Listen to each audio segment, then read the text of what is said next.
हरे Krishna everyone, मैं दिनेश आपका भाई, आपका मेंटोर, आपका दोस्त स्वागत करता हूं आप सभी का हमारे यूट्यूब चैनल एनसीआई क्लासेस में। और हम पढ़ रहे थे क्लास 10th मैथ्स एनसीईआरटी का चैप्टर नंबर 1। तो लेक्चर 1 हमने कंप्लीट कर लिया था जिसमें हमने इंट्रोडक्शन पार्ट को पढ़ा था। लेक्चर नंबर 2 आज का हमारा रहेगा examples based on the fundamental theorem of arithmetic.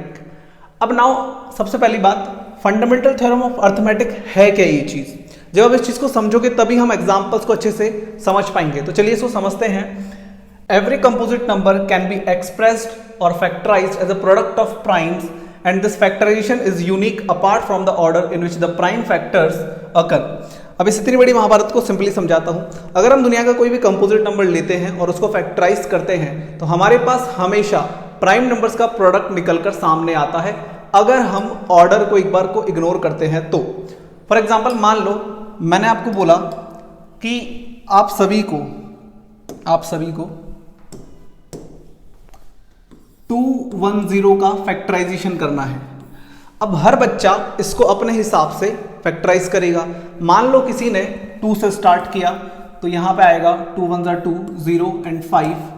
2 से अगेन डिवाइड करेंगे, नहीं जाएगा, सॉरी 2 से नहीं जाएगा, 3 से जाएगा। 3 3 जा 9, 3 5 जा 15। अब नाउ 5 से डिवाइड होगा, 5 7 जा, नाउ 7 से होगा 1। ओके, अब मान लो किसी बच्चे ने 2 से डिवाइड नहीं किया, उसे दिख रहा है कि लास्ट में 0 आ रहा है। मान लो उसने 5 से स्टार्ट किया, 5 4 जा 20 एंड 5 2 जा 10। नाउ उसने 3 से डिवाइड किया, 3 1 जा 3 एंड 3 4 जा 12। नाउ उसने 2 से डिवाइड किया, 7 7 एंड 1। तो जब भी कोई बच्चा उसे अपने अपने हिसाब से फैक्टराइज करेगा तो ऐसा हो सकता है कि उनके प्राइम नंबर्स का जो ऑर्डर हो वो आगे पीछे हो सकता है। अगर मैं इस नंबर को प्राइम नंबर्स के प्रोडक्ट में लिखूंगा तो आएगा 2 × 3 × 5 × 7। और अगर वो बच्चा इसे लिखता है तो वो आएगा बेटा 5 × 3 × 2 × 7। लेकिन एक बात देखेंगे बहुत ध्यान से, नंबर्स तो दोनों में सेम ही है। 2 3 5 7 इसमें भी है, 2 3 5 7 इसमें भी है, बस उनका ऑर्डर अलग हो सकता है। तो सब बच्चे जब भी किसी नंबर का प्राइम फैक्टराइजेशन करेंगे तो उनका ऑर्डर अलग अलग हो सकता है, बट वो यूनिक होगा। यूनिक मतलब उसमें जो फैक्टर्स होंगे वो सबके सेम होंगे अगर हम ऑर्डर को एक बार इग्नोर कर देते। और जैसे ही हम उस ऑर्डर को असेंडिंग ऑर्डर में अरेंज करेंगे, अगर हम इसको असेंडिंग ऑर्डर में अरेंज करते हैं तो हमारे पास आएगा 2 × 3 × 5 × 7। तो आप देखेंगे बहुत ध्यान से कि ये सेम यही वाला ऑर्डर मेरे पास वापस आ गया। तो यही चीज समझाना चाह रहा हूं, जब भी कोई कंपोजिट नंबर लेते हो और उसका फैक्टराइजेशन करोगे तो हमेशा उसका फैक्टराइजेशन प्रोडक्ट आएगा किसका? प्राइम नंबर्स का, और वो यूनिक होगा।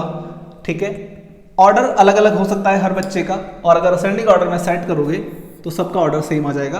कोई बड़ी बात नहीं है, बात क्लियर है? तो सिंपल सी बात हमने इतनी पढ़ी कि अगर हम कंपोजिट नंबर को फैक्टराइज करते हैं तो हमारे पास प्रोडक्ट ऑफ प्राइम नंबर्स आता है, प्रोडक्ट ऑफ प्राइम नंबर्स आता है। ओके, क्लियर है ये बात? इसीलिए हम फैक्टराइजेशन को प्राइम फैक्टराइजेशन भी बोलते हैं, क्योंकि उसमें प्राइम नंबर्स आ रहे हैं, तो इसीलिए यहाँ पे हम उसको प्राइम फैक्टराइजेशन भी बोल सकते हैं। क्लियर है ये बात? अब एक बार वापस से उसको पढ़ दें, अब ज्यादा अच्छे से आपको समझ में आएगा। एवरी कंपोजिट नंबर वो जो दूसरों की टेबल में भी आते हैं, कैन बी एक्सप्रेस्ड और factorised as a product of prime. Product मतलब बेटा मल्टीप्लाई, तो हमने देखा अभी 2 × 3 × 5 × 7। तो उस तरीके से आपके पास हमेशा एक यूनिक फैक्टराइजेशन आएगा अगर हम ऑर्डर को एक बार इग्नोर कर देते हैं। क्लियर है ये बात? समझ में आ गया? तो चलो आगे चलते हैं। तो चलिए बात करते हैं एग्जांपल नंबर 1 की। Consider number 4 to the power n where n is a natural number. Check whether there is any value of n for which 4 to the power n ends with the digit 0. तो question में हमें क्या बोला जा रहा है? चलिए मैं क्वेश्चन आपको समझाता हूं। पहले हमें बोल रहा है कि हमारे पास एक नंबर है 4 to the power n। अभी हमसे पूछ रहा है क्या n की जगह हम कोई ऐसा नंबर पुट कर सकते हैं जिसको पुट करने के बाद जो हमारा नंबर है वो 0 से एंड होना चाहिए। फॉर एग्जांपल मैं आपको समझाता हूँ साइड में। जैसे मान लो मैंने लिखा 4 to the power 1 तो ये आएगा बेटा 4। मैंने लिखा 4 to the power 2 तो ये आएगा 4 4 16। मैंने लिखा 4 to the power 3 तो ये आएगा 64। इसी तरीके से हमें कॉन्टिन्यूस नंबर रख के देखना है क्या कभी एंड डिजिट 0 आ सकता है। और अगर इस तरीके से देखते रहोगे तो करते रहना, पूरी कॉपी भर जाएगी, पूरा साल निकल जाएगा, लेकिन 0 नहीं आएगा। इस तरीके से नहीं करना है, ठीक है। तो क्या करना है, क्या करना है, बहुत ध्यान से देखेंगे। तो हम करेंगे इस नंबर को फैक्टराइज। 4 को अगर हम लिखते हैं इस तरीके से 2 × 2 whole to the power n, क्या मैं इसको इस तरीके से लिख सकता हूं? बिल्कुल लिख सकता हूं। नाउ 2 × 2 ये जो है बेटा, इसे हम लिख सकते हैं 2 की पावर 2, और हमारे पास वापस से ऊपर पावर है n, तो ये हमारे पास बन जाएगा 2 की पावर 2n, ठीक है। पावर के ऊपर पावर मल्टीप्लाई हो जाती है। नाउ यहाँ पे गड़बड़ क्या है? गड़बड़ ये है बेटा कि यहाँ पे 5 मिसिंग है। देखो, जब भी एंड डिजिट 0 लाना हो या 0 लाना हो, हमेशा 2 × 5 का पेयर होना चाहिए, तभी हमारे पास डिजिट 0 से एंड हो सकती है।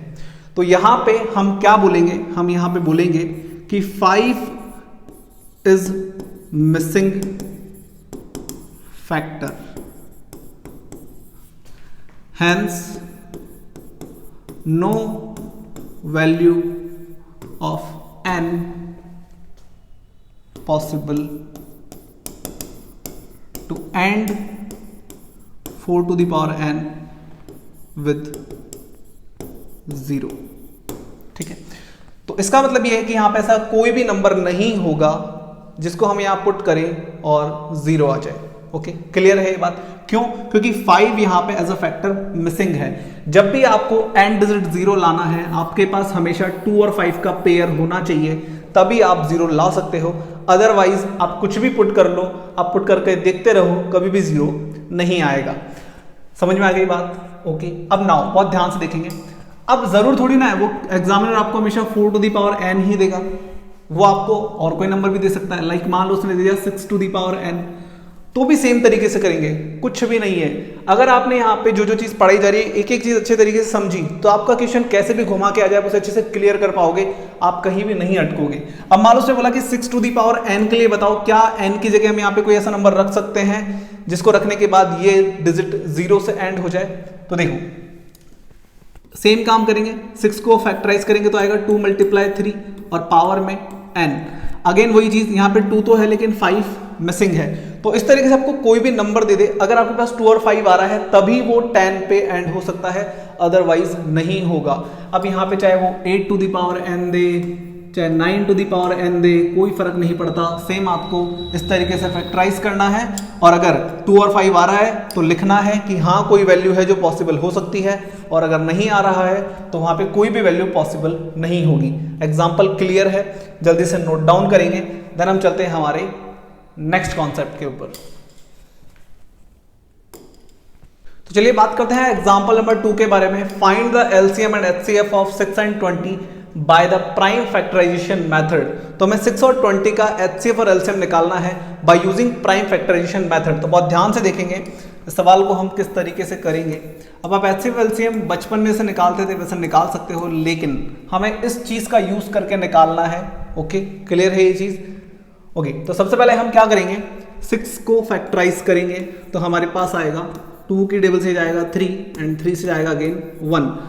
तो हम नाउ 20 को फैक्टराइज करेंगे तो हमारे पास आएगा 2 की टेबल से डिवाइड करेंगे 10 आएगा, फिर 2 की टेबल से डिवाइड करेंगे 5, फिर 5 से जाएगा 1। नाउ 6 को मैं लिख सकता हूँ बेटा 2 × 3 एंड 20 को मैं लिख सकता हूँ 2 × 5। ओके, तो ये हमारा प्राइम फैक्टराइजेशन कंप्लीट है। मगर हमको यहाँ पे अभी क्या बताना है बेटा, एचसीएफ और एलसीएम। सबसे पहले आपको क्या करना है, जब भी आपको इस तरीके से फैक्टराइजेशन करोगे, हमेशा नंबर्स को पावर में कन्वर्ट कर लेना। तो यहाँ पे 2 की पावर कितनी होगी बेटा 1, और 3 की पावर भी 1, लेकिन यहाँ पे 2 टाइम्स आ रहा है तो इसको हम लिखेंगे 2 की पावर 2 मल्टीप्लाई, यहाँ पे 5 1 टाइम है तो यहाँ हो जाएगा 5 की पावर 1। सबसे पहले आपको फैक्टराइज करना है, फैक्टराइज करने के बाद उसको पावर में कन्वर्ट करना है ताकि आप क्वेश्चन को इजीली कर पाओ। ओके, नाउ अब पढ़ेंगे बहुत ध्यान से। एचसीएफ का क्या मतलब है, product of the smallest power of each common prime factor in the number. Simple सी बात समझाता हूं। एचसीएफ का मतलब होता है हाईएस्ट कॉमन फैक्टर। अब आपको इसमें देखना है कि इन दोनों प्राइम फैक्टर्स में क्या कॉमन है, तो आप बोलेंगे सर 2 कॉमन है। तो एचसीएफ में आपको बेटा कॉमन नंबर लिखना है, कॉमन नंबर लिखना है विद लोएस्ट पावर। तो यहाँ पे 2 की पावर 1 है, यहाँ पे 2 की पावर 2 है, लोएस्ट कौन सी होगी 2 की पावर 1। तो हमारा 2 की पावर 1 ही बेटा आंसर होगा एंड दैट इज 2। ओके, वापस समझेंगे बात को। मैं बोल रहा हूं कि आपको इनके फैक्टर्स में कॉमन नंबर ढूंढना है, तो कॉमन नंबर बेटा यहाँ पे 2 और 2 कॉमन आ रहा है। उसके बाद आपको उसकी लोएस्ट पावर लिखनी है, तो 2 की पावर 1 और 2 की पावर 2, लोएस्ट कौन सी है 2 की पावर 1, तो 2 की पावर 1 हमारा आंसर है, उसके अलावा और कुछ भी कॉमन नहीं है। ओके, अब आप छोटी क्लासेस में से निकालते थे कि एचसीएफ निकालना मुझे, तो मैं पेयर बनाऊंगा कॉमन नंबर्स का, तो मेरे पास बस ये एक पेयर बनेगा और यही मेरा एचसीएफ होगा। लेकिन आप इस तरीके से कर सकते हो, लेकिन अगर आप इस तरीके से करोगे तो एग्जाम में कोई भी नंबर आपका नहीं कटेगा और एलसीएम भी आप इजीली इसी तरीके से निकाल पाओगे, अदरवाइज आपको एलसीएम अलग से निकालना पड़ेगा। Now product of the greatest power of each prime factor in the number, LCM का क्या मतलब है, बहुत ध्यान से देखेंगे। एलसीएम में आपको बेटा सारे नंबर लिखने हैं। देखो ये जो थ्योरी है ना, ये सिर्फ पढ़ने के लिए अच्छी है, समझने के लिए नहीं है, तो मैं बहुत इजीली मैं समझा रहा हूँ कि एलसीएम कैसे निकालना है। एलसीएम में आपको सारे नंबर्स लिखने हैं जितने भी फैक्टर्स आ रहे हैं, तो एज अ फैक्टर हमारे पास 2 आ रहा है, ऐसा फैक्टर हमारे पास 3 आ रहा है और 5 आ रहा है। जितने भी फैक्टर्स आ रहे हैं ना सारे लिख दो अलग अलग, ठीक है, सारे नंबर्स को इंक्लूड कर दो और उसके बाद आपको लेनी है उनकी हाईएस्ट पावर, ठीक है, हाईएस्ट पावर लेनी है। देखो यहाँ लिखा हुआ है product of the greatest power, तो 2 की हाईएस्ट पावर कितनी है, 2 की हाईएस्ट पावर है बेटा 2, 3 की हाईएस्ट पावर कितनी है 1, 5 की भी कितनी है 1। नाउ हम इसको मल्टीप्लाई कर देंगे, 2 2 जा 4, 3 1 जा 3, 5 1 जा 5, इन सबको मल्टीप्लाई करेंगे, 4 3 जा 12, 12 5 जा 60 हमारा एलसीएम आ गया। ओके, तो इस तरीके से जब आप करेंगे तो आपसे कोई भी गलती नहीं होगी, आपको पूरे पूरे मार्क्स मिलेंगे।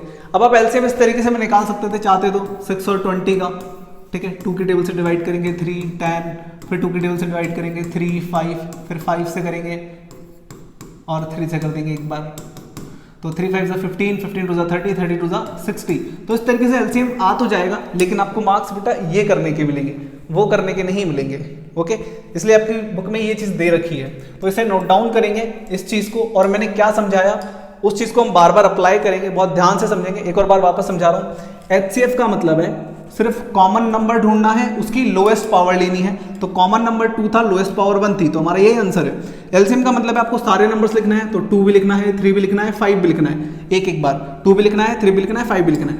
अब इनके लिए हाईएस्ट पावर, तो 2 की हाईएस्ट पावर 2 है, 3 की हाईएस्ट पावर 1 है, 5 की 1 है, सबको मल्टीप्लाई कर देंगे, आंसर आ जाएगा। ओके, क्लियर है ये चीज। चलिए चलते हैं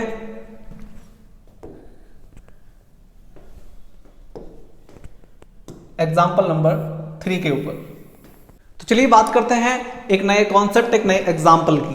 तो एग्जाम्पल है हमारे पास, find the HCF of 96 and 404 by the using prime factorisation method. तो चलिए करते हैं सवाल को। हमारे पास सबसे पहले 96 को बेटा फैक्टराइज करेंगे सबसे पहले हम, तो ये जाएगा 2 की टेबल से, 2 4 जा 8, 2 8 जा 16। नाउ अगेन 2 से डिवाइड करेंगे, 2 2 जा 4, 2 4 जा 8, फिर अगेन 2 से डिवाइड करेंगे, 12 टाइम जाएगा, फिर 2 से डिवाइड करेंगे, 6 टाइम जाएगा, फिर 2 से डिवाइड करेंगे, 3 टाइम जाएगा, फिर 3 से 1 टाइम जाएगा। ओके, नाउ 404 को फैक्टराइज करेंगे बेटा, तो हमारे पास आएगा 2 की टेबल से जाएगा 202, फिर अगेन 2 की टेबल से करेंगे 101। नाउ क्या 101 किसी के टेबल में आता है, तो सबसे पहले आपको 3 से चेक करना है। 3 से कैसे चेक करते हैं, आपको डिजिट्स को ऐड करना है, 1 0 कितना हो गया 1 हो गया, 0 फिर 1 और 1 2, मतलब इनका सम निकालोगे तो 2 आएगा। क्या 2 3 के टेबल में आता है, तो नहीं आता, तो ये 3 से डिवाइड नहीं होगा। इसके लास्ट में 0 और 5 नहीं आ रहा, तो ये 5 से भी डिवाइड नहीं होगा। अब आप आगे चेक करते रहना, किसी से डिवाइड नहीं होगा, हम इसको सीधा 101 से डिवाइड करेंगे, ये 1 टाइम जाएगा। ओके, तो ये हमारे पास हो गया प्राइम फैक्टराइजेशन कंप्लीट। नाउ 96 को मैं लिख सकता हूं 2 multiply 2 multiply 2 multiply 2 2 multiply 2 multiply 2 multiply 2 multiply 2 multiply 3। Okay, कितना टाइम है ये, 1 2 3 4 5, 1 2 3 4 5। Okay, completed. 404 को लिख सकते हैं 2 मल्टीप्लाई 2 मल्टीप्लाई 101। नाउ मैंने आपको क्या बोला था, सबसे पहले आपको नंबर्स को पावर में कन्वर्ट करना है। ओके, तो ध्यान से देखेंगे, इसको मैं लिख सकता हूं 2 की पावर 1 2 3 4 5, 2 की पावर 5 मल्टीप्लाई 3 की पावर 1, एंड इसको मैं लिख सकता हूं बेटा 2 की पावर 2 1 2, 2 की पावर 2 मल्टीप्लाई 101 की पावर 1। नाउ मैंने क्या समझाया, एचसीएफ निकालना है सबसे पहले आपको, एचसीएफ के लिए बोला इसने फाइंड द एचसीएफ। तो एचसीएफ कैसे निकालेंगे, एचसीएफ में हम लेते हैं common number, highest common factor. तो इस तरीके से याद रखेंगे, इसमें कॉमन नंबर लेना है। तो मुझे बताओ 2 की पावर 5 3 की पावर 1 2 की पावर 2 101 की पावर 1, तो इसमें क्या कॉमन है सर, 2 कॉमन है। ओके, दोनों के फैक्टर्स में 2 कॉमन है। अब 2 की लोएस्ट पावर क्या है, 2 की लोएस्ट पावर 5 है या 2 है, 2 है, तो यहां पे आ जाएगा 2 की पावर 2 दैट इज 4। अब आप पेयर बना के भी कर सकते हैं, अगर आप यहाँ से एक 2 लेते हैं, यहाँ से एक 2 लेते हैं, तो आपके पास एक 2 आ जाएगा। अगेन आप वापस से एक 2 लेंगे इधर से, एक 2 लेंगे इधर से, इसके अलावा और कुछ भी कॉमन नहीं है। 2 2 4 हमारा आंसर, ठीक है। तो आप इस तरीके से करिए या फिर इस तरीके से करिए, एक ही बात है, लेकिन अगर ऐसे करेंगे तो एलसीएम निकालना भी इजी रहेगा और आपके मार्क्स बिल्कुल नहीं कटेंगे। ओके, क्लियर है ये चीज। अब यहाँ पे मैं एक छोटी चीज और समझा रहा हूं। अब आगे ही बोल रहा है हैंस फाइंड देयर एलसीएम, तो हमें बेटा इसका एलसीएम भी निकालना है। तो हमारे पास एचसीएफ कितना आ रहा है, 4 आ रहा है। अब एक चीज देखेंगे बहुत ध्यान से, तो हमारे पास नंबर क्या क्या है, हमारे पास नंबर है 96, हमारे पास नंबर है 96 एंड 404। ओके, क्लियर है, ये 2 नंबर हमारे पास है। हमने इसका एचसीएफ निकाला, हमारे पास एचसीएफ आया 4। ओके, क्लियर है यहां तक। अब हमें बोल रहा है इसका एलसीएम निकालो। अब मैं इसका एलसीएम उस तरीके से नहीं निकालूंगा, हमें यहाँ पे एक नया कॉन्सेप्ट समझना है। जैसे जैसे आप कॉन्सेप्ट क्लियर करते जाओगे सारी चीज समझ में आती जाएगी। अब यहाँ पे एक फॉर्मूला लगाएंगे। फॉर्मूला क्या है बेटा, फॉर्मूला है HCF of 2 numbers multiply LCM of 2 numbers is equal to product of 2 numbers। HCF multiply LCM is equals to product of numbers। ये एक फॉर्मूला है जो आपको याद रखना है, बहुत काम का है, इस पे बहुत सारे क्वेश्चंस आते हैं। तो HCF क्या आया बेटा हमारे पास, HCF आया 4। LCM हमें फाइंड करना है, नंबर्स क्या है हमारे पास 96 मल्टीप्लाई 404। ओके, तो यहां से हम LCM निकालेंगे, मल्टीप्लाई वाली डिजिट डिवाइड में चली जाती है, तो ये आ जाएगा 96 मल्टीप्लाई 404 अपॉन 4। नाउ हम इसको कट कर सकते हैं 4 के टेबल से, ये गया 101 टाइम, तो हमारे पास आएगा बेटा 96 मल्टीप्लाई 101। अब जैसे ही हम इसको मल्टीप्लाई करेंगे हमारे पास आंसर आ जाएगा 96 मल्टीप्लाई 101 606909, तो ये आएगा हमारे पास 9696। ओके, क्लियर है ये चीज। तो यहाँ पे हमारा एलसीएम आ गया इस तरीके से। ओके, तो हमें इस फॉर्मूले का यूज करके एलसीएम निकालना था। अब इस फॉर्मूले को बेटा हम बहुत अलग अलग टाइप से लिख सकते हैं, तो बहुत ध्यान से देखेंगे। इस फॉर्मूले को एक तो हम लिख सकते हैं HCF of A comma B, मतलब इन 2 नंबर्स का HCF multiply LCM of A comma B, इन दोनों नंबर्स का LCM equal to A multiply B. ठीक है, जो मैंने आपको यहाँ पे शॉर्ट फॉर्म में लिख के दिखाया। अब इसी को हम ऐसे भी लिख सकते हैं HCF of 2 numbers multiply LCM of 2 numbers equal to product of 2 numbers. ठीक है, आप इनको प्रोडक्ट ऑफ 2 नंबर्स के फॉर्म में भी लिख सकते हैं। तो इस फॉर्मूले को लिखने के 2 से 3 तरीके हैं जो आपको अच्छे से याद रखने हैं, ताकि हर चीज आपको अच्छे से क्लियर हो जाए। तो यहाँ पे इसको नोट डाउन करेंगे। ठीक है, पिछली वाली स्लाइड में हमारे पास था इसका एचसीएफ और अगले वाली स्लाइड में हमने समझा एलसीएम। इन दोनों फॉर्मूले को बहुत अच्छे से लिख लेना। ठीक है,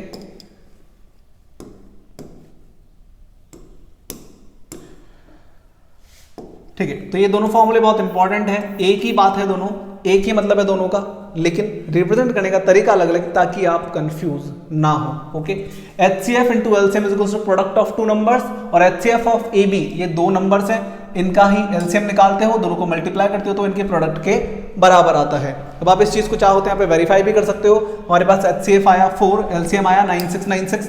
अगर आप यहाँ पे 4 मल्टीप्लाई 9696, ये तो हो गया आपका एचसीएफ, ये हो गया आपका एलसीएम, और आप मल्टीप्लाई करते हो 96 मल्टीप्लाई 404 को, तो आप देखना ये दोनों सेम नंबर्स ही आएंगे। मल्टीप्लाई करने पे एलएचएस इक्वल टू आरएचएस आएगा। तो ये फॉर्मूला आप वेरीफाई भी कर सकते हो, हमारा आंसर जो है उसके अकॉर्डिंग। ठीक है, ये दोनों को नोट डाउन करो। चलते हैं हमारे next concept and next example के ऊपर। चलते हैं हमारे एग्जाम्पल नंबर 4 के ऊपर। Find the HCF and LCM of 6, 72 and 120 by the using prime factorisation method. तो देखेंगे बहुत ध्यान से हम इसको किस तरीके से करेंगे। तो सेम वही है, आप चाहे तो खुद भी से ट्राई कर सकते हैं। तो हमारे पास 3 नंबर है, 6 को हम फैक्टराइज करेंगे, 2 के टेबल से जाएगा 3 एंड 1। देन हमारे पास है 72, इसको हम अगेन 2 के टेबल से डिवाइड करेंगे, 2 3 जा 6 जा, फिर अगेन 2 के टेबल से जाएगा 18 टाइम, फिर 2 के टेबल से जाएगा 9 टाइम, फिर 3 जा एंड 1 जा। फिर हमारे पास है 120, इसको हम फैक्टराइज करेंगे, 2 की टेबल से जाएगा 60 टाइम, फिर 2 की टेबल से जाएगा 30 टाइम, फिर 2 की टेबल से जाएगा 15 टाइम, फिर 3 की टेबल से जाएगा 5 टाइम, फिर 5 की टेबल से जाएगा 1 टाइम। ओके, क्लियर है ये चीज। तो हमारे पास आएगा बेटा 6 को हम लिख सकते हैं 2 मल्टीप्लाई 3, 72 को हम लिख सकते हैं 2 multiply 2 multiply 2 multiply 3 multiply 3 1 2 3 4 5 1 2 3 4 okay. 120 को हम लिख सकते हैं बेटा 2 multiply 2 multiply 2 multiply 3 multiply 5। Now मैंने बोला था आपको सबसे पहले इनको पावर में कन्वर्ट करना है। ओके तो अगर मैं इसको पावर में कन्वर्ट करूंगा तो ये तो सेम ही रहेगा 2 की पावर 1 एंड 3 की पावर 1। यहाँ पे देखेंगे 1 2 3 3 तो 2 की पावर है बेटा 3 और यहाँ पे 3 की पावर है बेटा 2 एंड नीचे 1 2 3 अगेन 2 की पावर है 3 की पावर है 1 और 5 की पावर है 1। तो हमें दो चीज़ें निकालनी है, एक HCF और एक LCM। अब बहुत ध्यान से देखेंगे मैंने क्या समझाया। HCF का मतलब होता है हाईएस्ट कॉमन फैक्टर। तो HCF में आपको जो हमारे पास फैक्टर्स आए हैं उनमें सिर्फ कॉमन नंबर ढूंढना है। तो यहाँ पे इन तीनों के फैक्टर्स में क्या क्या कॉमन है बहुत ध्यान से देखेंगे बेटा। यहाँ पे 2 आ रहा है तीनों में, 3 भी आ रहा है तीनों में, ठीक है। तो हम यहाँ पे एक तो 2 लिखेंगे और एक 3 लिखेंगे। और मैंने इसके साथ बताया कि आपको इसकी लोएस्ट पावर लेनी है। Common number with lowest power HCF निकल जाएगा, every number with highest power LCM निकल जाएगा। सिंपल सी चीज है। ओके तो कॉमन नंबर मेरे पास 2 तीनों में कॉमन है, 3 तीनों में कॉमन है। अब इनकी लोएस्ट पावर क्या होगी, 2 की लोएस्ट पावर है बेटा 1 और 3 की भी लोएस्ट पावर है 1। तो ये यही रहेगा सेम, 2 की पावर 1 3 की पावर 1, ये आ जाएगा हमारे पास 6। नाउ LCM क्या होगा। LCM के लिए हम एवरी नंबर लिखते हैं तो हमारे पास यहाँ 2 भी लिखना पड़ेगा, 3 भी लिखना पड़ेगा और 5 भी लिखना पड़ेगा। Every number with highest power, LCM मतलब every number with highest power. तो LCM में एवरी नंबर तो हमने लिख ही लिया 2 3 और 5 और कोई नंबर हमारे पास यहाँ है नहीं। हाईएस्ट पावर 2 की हाईएस्ट पावर है बेटा यहाँ पे 3 की हाईएस्ट पावर है बेटा यहाँ पे हमारे पास 2 और 5 की हाईएस्ट पावर 1 ही है तो 1 ही आएगा। नाउ 2 की पावर 3 होता है बेटा 8, 3 की पावर 2 होता है बेटा 9 और 5 की पावर 1 5 ही होगा। नाउ हम इसको मल्टीप्लाई करेंगे, 8 5 ज़ा 40 मल्टीप्लाई 9, ये आ जाएगा हमारे पास 9 4 ज़ा 36 360। तो हमारे पास HCF तो आ रहा है 6 और LCM आ रहा है 360, ठीक है।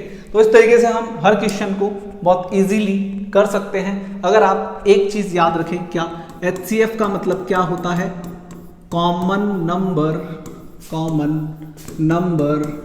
विद लोएस्ट पावर, ठीक है, lowest power, common number with lowest power. Okay and LCM का क्या मतलब है, every number with highest power, ठीक है, हाईएस्ट पावर, ठीक है। ये चीज मैंने आपको लिखवाई थी। अब ये इजी मैंने आपको करके बता दिया कि HCF मतलब common number with lowest power, LCM मतलब every number with highest power. और आप इस तरीके से कोई भी HCF और LCM का क्वेश्चन कर सकते हैं। और RBSC में ये क्वेश्चन 100% हर साल आता ही आता है। और CBSE में जब हमने फॉर्मूला पढ़ा था HCF इंटू LCM उसके ऊपर क्वेश्चंस आते हैं। ओके नाउ अब एक चीज देखेंगे बहुत ध्यान से, इसे राइट डाउन करेंगे, वीडियो को पॉज करके इसे राइट डाउन करेंगे। ओके चलिए अब एक चीज समझेंगे बहुत ध्यान से। यहां पे बेटा हमारे पास 3 नंबर्स थे A,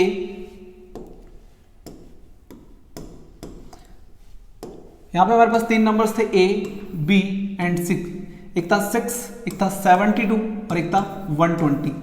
तो जब हमने अभी एक क्वेश्चन किया था कि HCF of 2 numbers AB multiply LCM of 2 numbers AB is equal to product of 2 numbers. तो जैसे ये फॉर्मूला 2 नंबर्स के लिए एप्लीकेबल है, क्या ये 3 के लिए भी एप्लीकेबल होगा? तो आप बोलेंगे नहीं।